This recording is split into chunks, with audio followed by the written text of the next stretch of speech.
بسم اللہ الرحمن الرحیم۔ السلام علیکم پیارے دوستوں، آج کی اس ویڈیو میں ہم ایک بادشاہ اور اس کے نوکر کی بیوی کے عشق کا واقعہ بیان کریں گے۔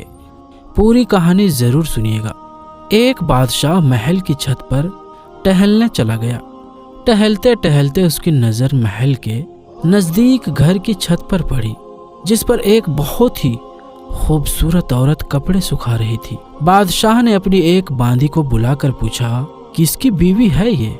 باندی نے کہا، بادشاہ سلامت، یہ آپ کے غلام فیروز کی بیوی ہے۔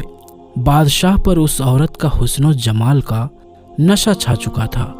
اس نے فیروز کو بلایا۔ فیروز حاضر ہوا تو بادشاہ نے کہا، فیروز، ہمارا ایک کام ہے، ہمارا یہ خط فلاں ملک کے بادشاہ کو دے آؤ اور ان کا جواب بھی ان سے لے آنا۔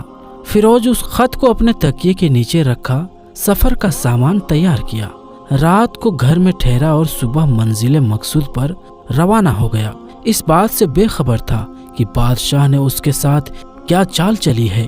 ادھر فیروز جیسے ہی نظروں سے اوجھل ہوا، بادشاہ چپکے سے فیروز کے گھر پہنچ گیا اور آہستہ سے فیروز کے گھر کا دروازہ کھٹکھٹایا۔ فیروز کی بیوی نے پوچھا، کون ہے؟ بادشاہ نے کہا، میں بادشاہ ہوں، تمہارے شوہر کا مالک ہوں۔ عورت نے دروازہ کھولا۔ بادشاہ اندر آ کر بیٹھ گیا۔ فیروز کی بیوی نے حیران ہو کر کہا، آج بادشاہ سلامت یہاں ہمارے غریب خانے میں؟ بادشاہ نے کہا، یہاں مہمان بن کر آیا ہوں۔ فیروز کی بیوی نے بادشاہ کا مطلب سمجھ کر کہا، میں اللہ کی پناہ چاہتی ہوں آپ کے اس طرح آنے سے، جس میں مجھے کوئی بھلائی نظر نہیں آئی۔ بادشاہ نے غصے میں آ کر کہا، اے لڑکی، کیا کہہ رہی ہو تم؟ شاید تم مجھے نہیں پہچانتی، میں بادشاہ ہوں، تمہارے شوہر کا مالک ہوں۔ فیروز کی بیوی نے کہا، بادشاہ سلامت، میں جانتی ہوں کہ آپ بادشاہ ہیں، لیکن بڑے بزرگ کہہ گئے ہیں، شیر کو اگرچہ جتنی بھی تیز بھوک لگی ہو، لیکن وہ مردار کھانا شروع نہیں کر دیتا۔ اور کہا، بادشاہ سلامت، تم اس کٹورے میں پانی پینے آ گئے ہو جس میں تمہارے کتے نے پانی پیا ہے۔ بادشاہ اس عورت کی باتوں سے بڑا شرمندہ ہوا اور اس کو چھوڑ کر واپس چلا گیا، لیکن اپنا چپل وہیں پر بھول گیا۔ یہ سب تو بادشاہ کی طرف سے ہوا۔ اب فیروز کو آدھے راستے میں یاد آیا کہ جو خط بادشاہ نے اسے دیا تھا وہ تو گھر پر ہی چھوڑ آیا ہے۔ اس نے گھوڑے کو تیزی سے واپس موڑا اور اپنے گھر کی طرف لپکا۔ فیروز اپنے گھر پہنچا تو تکیے کے نیچے سے خط نکالتے وقت اس کی نظر پلنگ کے نیچے پڑے بادشاہ کے چپل پر پڑی، جو وہ جلدی میں بھول گیا تھا۔ فیروز کا سر چکرا کر رہ گیا اور سمجھ گیا کہ بادشاہ نے اس کو سفر پر صرف اس لیے بھیجا تھا تاکہ وہ اپنا مطلب پورا کر سکے۔ فیروز کسی کو کچھ بتائے بغیر چپ چاپ گھر سے نکلا۔ خط لے کر وہ چل پڑا اور کام ختم کرنے کے بعد بادشاہ کے پاس واپس آیا تو بادشاہ نے انعام کے طور پر اسے 100 دینار دیے۔ فیروز دینار لے کر بازار گیا، عورتوں کے استعمال کے قیمتی کپڑے اور کچھ تحفے بھی خریدے۔ گھر پہنچ کر بیوی کو سلام کیا اور کہا، چلو تمہارے مائکے چلتے ہیں۔ بیوی نے پوچھا، یہ کیا ہے؟